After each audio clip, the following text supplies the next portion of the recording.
চীন এবং যুক্তরাষ্ট্রের মধ্যে যদি মানে তাদের দূরত্ব যদি সম্পর্কের যে হেরফের ছিল, যে দূরত্ব ছিল, সেই দূরত্বটা যদি কমে আসে তাহলে কি দাঁড়াবে এই অঞ্চলে, বিশেষ করে আমাদের এই অঞ্চলে, বিশেষ করে ভারতের সাথে সম্পর্কটা কেমন যাবে চীনের? আমি তো মনে করি এটা খুবই শুভ সংবাদ হবে বাংলাদেশের জন্য।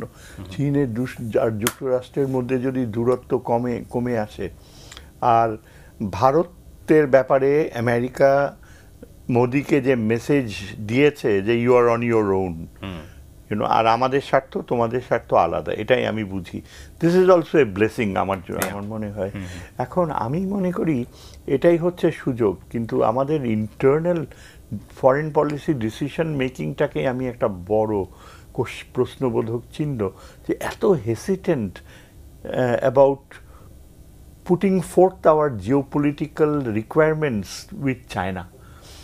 যেমন আমি সরাসরি চলে যাই, যেটা আমার চিন্তা, যে আমি মনে করি চীনের সাথে বারবার ভারতীয় রিটায়ার্ড জেনারেলসরা যেভাবে থ্রেটেন করছে বাংলাদেশের ব্যাপারে, নর্থ ইস্টে বাংলাদেশ নাকি চিকেন নেক আলাদা করে দিচ্ছি, এই ধরনের অ্যালিগেশনস, চায়নার সাথে আমাদের সিকিউরিটি পার্টনারশিপের ব্যাপারেও ভারতের আপত্তি, মানে পুরা ব্যাপারটা হচ্ছে যে অ্যাজ এ সিকিউরিটি অ্যানালিস্ট আমার মনে হয় যে ভারত আমাদেরকে সিকিউরিটি পয়েন্ট অফ ভিউ থেকে একেবারে ভালনারেবল করে রাখতে চায়। এখন এই ভালনারেবিলিটিটা কাটাতে হলে আমি মনে করি চায়নার সাথে দুটাই, আমার কাছে কিন্তু চায়নার এই মেসেজটা সিগনিফিকেন্ট মনে হয়। ওই যে ওরা ম্যাপে বলছে না যে অরুণাচল প্রদেশকে তোমরা সাউথ তিব্বত বলে লিখবে তোমাদের টেক্সট বুকে, এটা চায়নার এই সময়টায় এটা অ্যাপারেন্টলি মনে হয় একটা মাইনর জিনিস, যে what does it matter how I call you, কারণ এটা তো ইন্ডিয়ার হাতেই আছে অরুণাচল। কিন্তু চায়না যে বাংলাদেশকে, এখানে আমি সিকিউরিটি ইমপ্লিকেশন দেখি। চায়না চাচ্ছে যে এই ডোকলামে তাদের যে সিকিউরিটি ডেভেলপমেন্টসগুলো হচ্ছে, সেই ক্ষেত্রে আমার মনে হয় চায়নাকে যদি একেবারে রিয়েলি আমাদের আউটস্ট্যান্ডিং ফ্রেন্ডশিপে আনা যায়, যেমন আমার ধারণা যে পাকিস্তানের সাথে চীনের অনেক গভীর সম্পর্ক, এবং যতই বলা হোক যে পাকিস্তান ডেপ ট্র্যাপে পড়েছে, পাকিস্তান কিন্তু অনেক কিছু আদায় করে নিছে চীন থেকে, অনেক কিছু যেটা সে অকল্পনীয় ছিল। গোয়াদারের ফিউচার, ওইখানে তেল পাওয়া গেলে তো পুরা এরিয়াটাই পাকিস্তানের। আমাদেরও ওই পথে যাওয়া উচিত আমি মনে করি, এবং এই দিক থেকে আমাদের সাথে পাকিস্তানের একটা সম্পর্ক, আস্থার সম্পর্ক গড়ে তোলা স্বার্থের ভিত্তিতে, কেননা আমাদের পাকিস্তানের এক্সপিরিয়েন্স উইথ চায়না এটা খুব ইম্পর্ট্যান্ট আমাদের জন্য। চীনের সাথে আমাদের দুটা এরিয়াতে এই আগামী দিনগুলোয়, এগেইন আমি বললাম যে ইলেক্টেড গভর্নমেন্ট আসবে কি না, এই গভর্নমেন্টও ইনিশিয়েটিভ নিবে কি না। যেমন একটা অবভিয়াসলি আমার মনে হয় তিস্তা ব্যারেজ এরিয়াটা চীনের সাথে আমাদের ইমিডিয়েটলি করে ফেলা উচিত, কিন্তু কেন যে এই সরকার এটাকে ডিলে করছে, ডিসেম্বরে নিচ্ছে, তারপর এখানে আমার মনে হয় আমাদের একটা বাধা হলো একটা কোটেরই আছে যারা একেবারে আমেরিকা আর ইন্ডিয়াকে at the cost of China appease করতে যায়।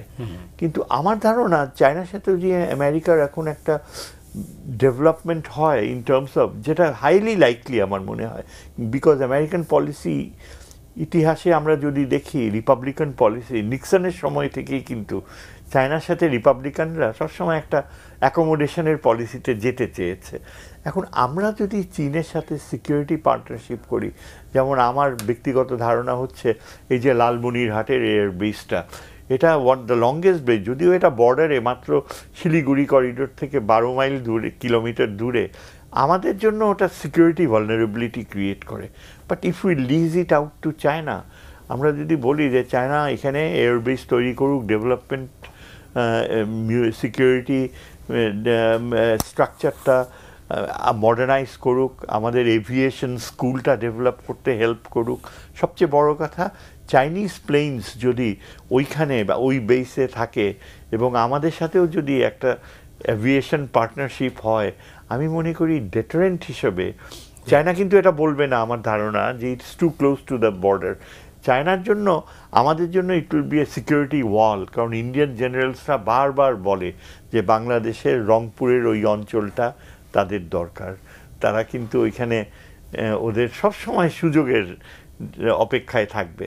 আমরা এই ইন্ডিয়ান আচরণটাকে নিউট্রালাইজ করতে হলে চায়নাকে এখানে এয়ারবেসের ব্যাপারে অ্যাট্রাক্ট করা উচিত। আমি এটা বলছি কেন, যে ওই যে আমাদের 16 বছরের যে অ্যাপিজমেন্ট পলিসি, ভাই ঝামেলায় যাব না, ফ্রেন্ডশিপ টু অল, ওইটা থেকে বের হয়ে যাওয়া, কারণ আমাদের অনেক স্টেক আছে। হ্যাঁ, চায়না যদি এই চায়নাটা ওই সিগন্যালটা দিছে, এই যে তোমরা নাম চেঞ্জ করো, এটাকে বলো, কারণ they have plans, territorial plans ওদের আছে। ওরা সত্যি সত্যিই ভাবে যে অরুণাচলের একটা অংশ ওদের দরকার, ডোকলাম হয়ে এই যে সাউথে যদি আসা যায়, বাংলাদেশের এই পাশটা যদি চাইনিজ প্রেজেন্স হয়, এটা কিন্তু আমাদের মিলিটারি থিঙ্কিংয়ে বোধহয় এটা রয়েছে, কিন্তু ফরেন অফিস থিঙ্কিংয়ে ইট ইজ টু রিস্কি।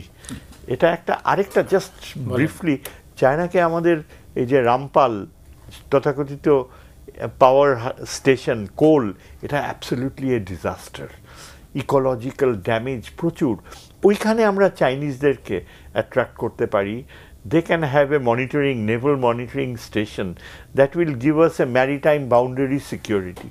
এই দুইটা, বে অফ বেঙ্গলে আর নর্থে, এই দুইটা জিনিস যদি আমরা চায়নাকে ট্রাস্ট করতে পারি, তাহলে আমার মনে হয় our relationship with China will have a quantum leap. আমারও একটা আশঙ্কা ছিল প্রথমে যে ট্রাম্প তো একেবারে অনেকাংশে আনপ্রেডিক্টেবল, এবং মোদি যথেষ্ট উদ্দেশ্য প্রণোদিত হয়েই গিয়েছে। যদিও শুনলাম যে এই আমেরিকার ট্রিপটাই কিন্তু ইন্ডিয়ান কূটনীতিবিদদের উপর যাদের এক্সপার্টিজ, তারা কিন্তু খুব বেশি এনকারেজ করেনি যে এই সময়টা, টাইমিংটা, যখন জানে ট্রাম্প যে ইন্ডিয়ানদেরকে ওইভাবে ডিপোর্ট করা হচ্ছে খুবই হিউমিলিয়েটিং ওয়েতে। তারপর এখন Trump was in a mood, যেটা কোনো খুব একটা ইন্ডিয়ার ফেভারে ছিল না, যে বড় রকমের ট্যারিফ ইম্পোজ করবে। কিন্তু তারপরও যখন মোদি গেল, আমার চিন্তাধারা ছিল এরকম যে he had a specific personal একটা ফিক্সেশন, ব্যক্তিগতভাবে ট্রাম্পকে এমন একটা ইনফ্লুয়েন্স করা, যাতে ট্রাম্প নিশ্চিত হয় যে বাইডেনের প্রতি যতটুকু আস্থা দেখিয়েছে সেটাকে যেন সিরিয়াসলি না নেয় ট্রাম্প। মানে একটা পার্সোনালিটি বেসড, ব্যক্তিগত যে একটা ইকুয়েশন গড়ে তোলা। তো তাৎপর্যপূর্ণ ছিল এই, এনডিটিভিতে শুনেছিলাম যে ওই বাইরে যে বাংলাদেশি প্রো আওয়ামী ক্রাউড, তারা মোদি ওয়েলকাম করছিল, ওদেরকেও নাকি ভারতীয় কূটনীতিকরা চাচ্ছিল যে ভেতরে প্রবেশ করুক, তাদেরকে দিয়েই বলাবে। সেটা সম্ভব হয়নি, আমেরিকান অফিসিয়ালসরা রাজি হয়নি। তো শেষ পর্যন্ত যখন জার্নালিস্টে শিখিয়ে দেওয়া হলো একটুখানি মানে লিডিং কোর্সে, এটা একদম জার্নালিজমের এথিক্সেও পড়ে না। এবং আমার কাছে খুব অবাক লাগলো যে ভদ্রলোক যে এখানে বসেছে, তাদের এইভাবেই প্রথমে ইয়ে করা, যে প্রশ্নটা এমনভাবে অ্যাকিউজিং টোনে করা যে তারা আপনাদের ওই ডিপ স্টেট। এটা আমার মনে হয় ট্রাম্প কেন, যে কোনো প্রেসিডেন্টের জন্যই একটা মানে খুব বিব্রতকর, মোটেও সুখকর না এটা। এবং যথাযথ ট্রাম্প ওয়াজ ভেরি প্যাট্রিয়টিক, এবং সে এটা আমেরিকাকেই ইনসাল্ট করার মতো দেখেছে। প্রথমেই তার টোনটা ডিসইন্টারেস্টেড মনে হলো, যার ফলে উত্তরটা এমন যে 100 বছরের বেশি সময় ধরে আপনারা করছেন। এটাই আমার কাছে খুব একটু পিকুলিয়ার মনে হলো, যে কি mean history, did he mean Brahmanic domination of Bangladeshi Muslims, did he mean that ইন্ডিয়ানসরা তো এখানে আপার হ্যান্ড ইম্পোজ করে আসছে, ইন্ডিয়ান ইম্পেরিয়াল পাওয়ার, এটাকে কি মিন করলো নাকি সে বললো? তবে আমি একটা জিনিস বুঝি যে ট্রাম্প বলল যে আমি আর কি উত্তর দেবো, আপনার কাছেই ছেড়ে দিচ্ছি। এখন ইন্ডিয়ানসরা খুব কনভিনিয়েন্টলি এটাকে দেখলো এমনভাবে যে ভারতের হাতে বাংলাদেশের দায়িত্ব ছেড়ে দিচ্ছে। ইন্ডিয়ান মিডিয়া তো এখন ওইভাবেই দেখাচ্ছে। তবে ইন্টারেস্টিংলি মোদি কিন্তু বিষয়টা নিয়ে আর একটা কথাও বলে নাই। ক্রিমিয়ার কথা বলছে, মিডল ইস্টের কথা বলছে, তারপর ভারতে ফিরে আসার পরেও খুব একটা উচ্ছ্বাস নাই। এর প্রভাবটা হয়তো পড়ার কথা ছিল জয়শঙ্করের উপরে। আমার কাছে মনে হয়েছে যে জয়শঙ্কর ঠিক ওইখান থেকে ওই যে মিউনিক সিকিউরিটি কনফারেন্সে যে তার একটা যে ভার্সন দেখলাম, সেই আগেকার মতোই ইউরোপকে আর ওয়েস্টার্ন পাওয়ার্সদেরকে অ্যাকিউজ করা, মানে মোরালাইজ করা যে ভারতের গণতন্ত্র কত মহান, ভারত চারপাশে সবাইকে গণতন্ত্র এনকারেজ করে, আর নিজেও এই সে ভারতে গণতন্ত্র ইলেকশন হয়ে গেল, দিল্লিতে তার দল জিতেছে, আশেপাশে যারা কথা বলছিল তারা বেশ স্কেপটিক্যাল। তো ওদের স্কেপটিসিজমটা আমার কাছে মনে হয়েছে অনেক হায়ার ফিলোসফিক্যাল প্লেন। এই যে অন্যান্য পার্টিসিপেন্ট যারা ছিল, মেয়র অফ ওয়ার্স ছিল, তারপর অন্যরা কিন্তু মোদির এই ইয়েতে এই ভদ্রলোক জয়শঙ্কর ঠিক আগেকার ভাষা, ভারত ইউরোপিয়ান কলোনাইজিং পাওয়ার্সগুলো নিজেদের গণতন্ত্র ঠিক রাখে কিন্তু অন্য দেশের বেলায় ডাবল স্ট্যান্ডার্ডে যায়, আমরা কিন্তু তা করি না। এটা আমার কাছে খুবই পিকুলিয়ার মনে হলো কামিং ফ্রম জয়শঙ্কর, কেননা ততদিনে তো ইউএন রিপোর্ট ইজ অলরেডি দেয়ার, এবং যদি কোনো দেশ বাংলাদেশের এই পরিণতির জন্য দায়ী হয়ে থাকে, ইট ইজ ইন্ডিয়া। এবং ভদ্রতার জন্য হয়তো কিছু বলেনি, কিন্তু কেউ নিশ্চয়ই জিজ্ঞেস করতে পারতো যে আপনারা বাংলাদেশের সাথে কি সত্যি ডেমোক্রেসি এনকারেজ করেছেন গত 15 বছরে? তো করেনি কেউ। যাই হোক, এরপরে আমার মনে হয় যে ওমানে মিটিং হলো, what was there a spill over of Washington. অনেকেই কিন্তু চিন্তা করেছে যে হয়তো একটা জয়শঙ্কর বা ইন্ডিয়ান লাইন কি একটু অ্যাগ্রেসিভ হবে, কিন্তু আমার ধারণা ইন্ডিয়ান মিডিয়া কিন্তু এখন কিছুটা হলেও রেসপন্সিবল অ্যাটিটিউড দেখাচ্ছে। এটা বুঝতে পারছে যে মোদির আমেরিকা ট্রিপটা তাদের আগ্রহ অনুযায়ী মিটেনি, তাদের ইচ্ছা অনুযায়ী সম্ভব হয়ে ওঠেনি। নেগেটিভ ইয়েগুলোই বেশি, ইমপ্লিকেশনসগুলো। হায়েস্ট ট্যারিফ বসানো হয়েছে ইন্ডিয়ার উপরে 29%-এর বেশি, তার উপর একেবারে হিউমিলিয়েটিং ওয়েতে হাত পা বেঁধে থার্ড ফ্লাইটও আসছে। The timing of it was A I opener for India, যে চোখে আঙ্গুল দিয়ে ইন্ডিয়াকে দেখানো।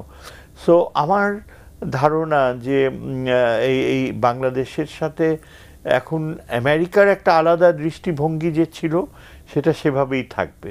একটা কথা আমেরিকানরা, আমার বন্ধু হুমায়ুনের সাথে আলাপ হচ্ছিল, যে আমেরিকানরা বুঝতে পেরেছে যে ইন্ডিয়ার হাতে এই সাবকন্টিনেন্টাল স্টেটসগুলোর ইয়ে তুলে দেওয়াটা it really is not meaningful in American interest.